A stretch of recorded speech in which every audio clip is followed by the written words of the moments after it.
Indians వర్గ నివేదికలు బహిర్గతం చేయాలని జాయింట్ పార్లమెంటు కమిటీ వేసి దానిపై న్యాయ విచారణ చేపట్టాలని డీసీసీ అధ్యక్షుడు సాజిద్ ఖాన్ అన్నారు.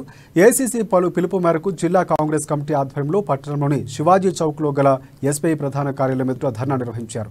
భారతదేశంలోని ప్రభుత్వ రంగ సంస్థలు ప్రైవేటు వ్యక్తులకు ధారాదత్తం చేసేందుకు మోదీ ప్రభుత్వం ప్రయత్నిస్తుందని అన్నారు.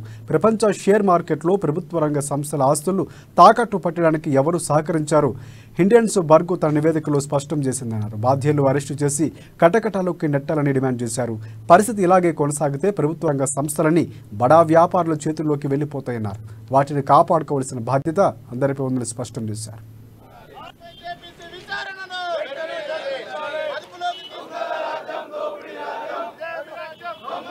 చిన్న బిజినెస్ మ్యాన్ ఆఫ్టర్ 2014 ఈ అడానీ దేశంలో నంబర్ 1, నంబర్ 3, నంబర్ 2లో ఎట్లా చిండంటే మన సంపద, మన ఇన్ని సంస్థలు ఉన్నాయి, గవర్నమెంట్ సంస్థలు అన్నీ అడానీకి బీజేపీ గవర్నమెంట్ మోదీ గారు వాళ్లకు అప్పగిస్తున్నారు. అట్లనే ఈరోజు ఎస్బీఐ, ఎల్ఐసి తరపున ఎన్నో కోట్ల రూపాయలు, 1,00,000 కోట్ల రూపాయలు పెట్టుబడులు అడానీ గ్రూప్లో పెట్టించినారు.